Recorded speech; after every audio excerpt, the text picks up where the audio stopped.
The hourly time frame is probably one of the most, if not in my opinion, the most important time frame when it comes to day trading in general, right? Options, futures, forex, doesn't matter, right? Obviously, I trade futures, and as somebody who loves to trade NQ, aka the Nasdaq, the hourly time frame has made me so much money, and we're actually going to get into how it made me a lot of money and a bunch of people a lot of money today, right? Today's January 10th. So if you're watching this at a later date, January 10th, 2025, you can go back on the charts and kind of follow along if you wish. But let's go ahead and get right into it.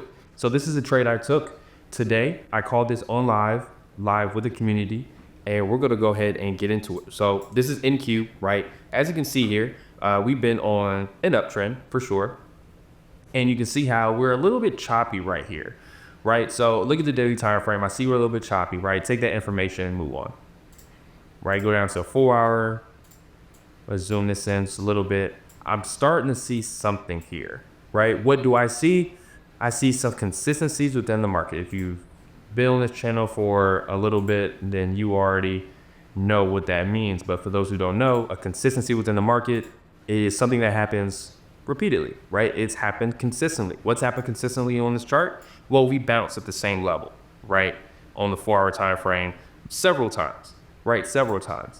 And for me, as I go on about my time frames and just continue to go down and just get more data, I see that this time frame is very important because I'm able to identify something on the hourly chart that I couldn't really see on the other charts.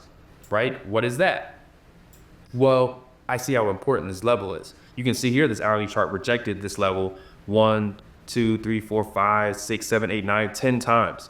Right? Maybe even more, depending on what time frame you're looking at. But I can see how many times we rejected this time frame, this price level on the hourly time frame. That marks, hey, this is a really big resistance level. Right? And if we actually zoom into this area right here, for me, what I love about the hourly time frame is not only, just time frames in general. The bigger the time frame, the bigger the resistance level, the larger any potential breakouts will be. For example, you look at this time frame right here. This is the hourly chart, right? We rejected this level several times, and this is a period of several days because this is the hourly chart. Now, had this been something like the 5-minute chart, each candle is worth 5 minutes. So any potential breakout, it's not going to be, 4, 5, 6, 7, 8 hours long because this is the 5-minute chart. But since we're on the hourly chart, we can go ahead and determine that, hey, because we're on the hourly chart, this is a very heavy time frame. Each candle is 1 hour. So this breakout could last several hours, if not several days, just on the sole fact that we're on such a bigger time frame. And you can see here, we rejected this for 1, 2, 3 days. We rejected this level, right? We tested it a bunch of times. We rejected it for a very long time, and you can see we broke out, and when we broke out, we made a massive move up. Now, fast forward, we zoom out again, we see that, hey, we're back at this level, and we keep bouncing at this level, right? Bounce right here, and then now, here we are in this moment of time. Now, for me, going into the day, I noticed that, hey, we're testing this level, and we're on a downtrend, right? It looks like we're on a downtrend based off this hourly chart. You can see here, we have some consistencies in the market where we come up, reject. Obviously,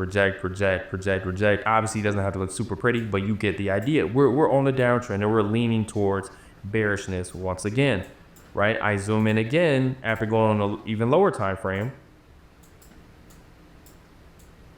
and you're able to see here,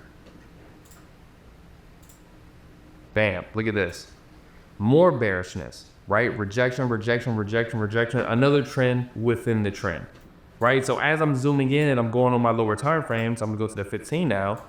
I'm like, you know what?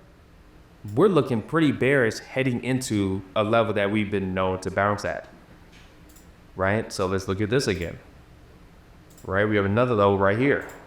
We're on the 15-minute. And you can see here, we even made a dump pre-market that was very aggressive.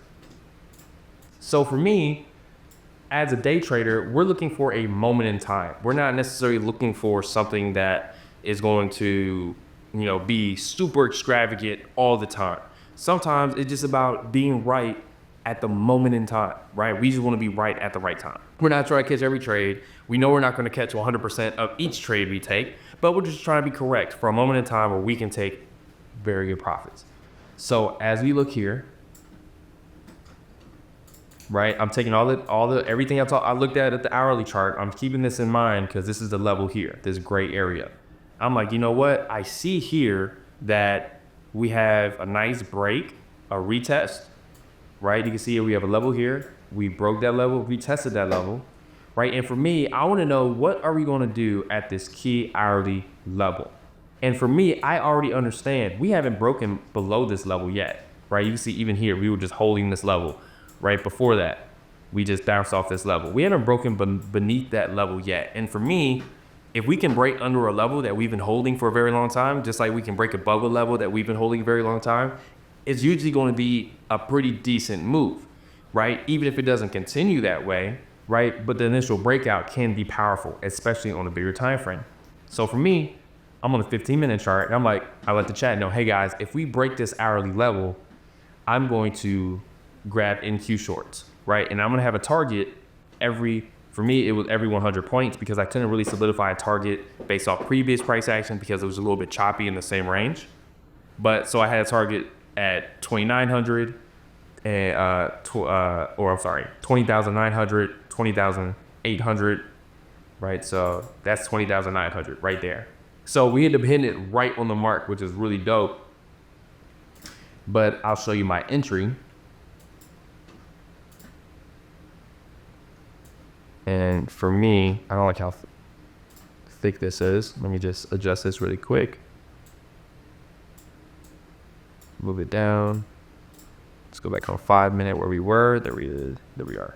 Right, and for me, I wasn't going to sacrifice my trading strategy for an earlier entry. So as I said before, my entry point, and let's get to 2,900 again. There we go.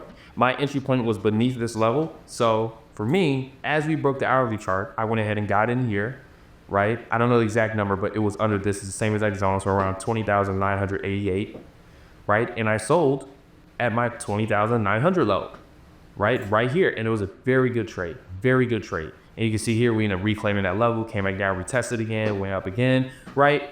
I didn't even trade. After this trade, I was done, right? We called a very good move. Again, from 20,988 all the way to 20,900, right? That's almost a 100-point move, super solid, and we were able to make money, right? We were correct in a moment of time.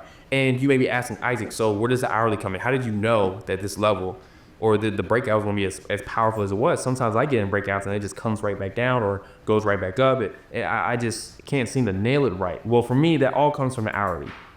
If I can look at the hourly and I can see that the hourly is showing solid direction, right? If I can see that there is direction on the hourly, you can see up here, chop. That's not a good, that's not a good trading condition, right? There's lots of chop right here. There's not a good trading condition for me. But if I can see direction, then I find myself having more confidence in the trade, especially if it's on the hourly. Because a lot of times that the other time frames will follow the hourly. If the hourly is bearish, you can probably find signs of the 30-minute, 15-minute, 5-minute being bearish as well, right? If the hourly is bullish, you could probably find signs of the 30-minute, 15-minute, 5-minute being bullish as well. So you have multiple confluences to support your reasoning for wanting to be bearish or bullish, right? Just like here, hourly trend broken. Right? Very bearish move. This is a 2-hour bearish move. That's an hourly candle. That's why I love it. 2-hour bearish move. Beautiful move, right? Here, broke a level, right? Another 2 to 3 hour very bearish move, right? If I can get a really solid direction on something like an hourly chart, and I can see that, hey, we may be bullish or bearish depending on the direction I'm trading in for a very long time, I want to be a part of that. So that's why the hourly is so important for me. Obviously, we can go very much in depth, even more in depth on this topic alone, but that's all I got for you guys. Hey, remember, I have a live trading only community. If you want to be a part of the live trading community where I trade live every single day, Monday through Friday. No gimmicks, no challenges. We're just focused on getting in the market, getting base hits, and getting out the market, right? We're not going to spend all day trading. We're trying to get in, get out, repeat all 2025. That's the goal. So if you're interested in that, click the link down below. Join the Straight Shooters community. There is a max member count, right? So we're not accepting people all the time, but click the link down below, get your name on there, and I can't wait to see you in there because we're going to make money together in 2025. See you guys next video.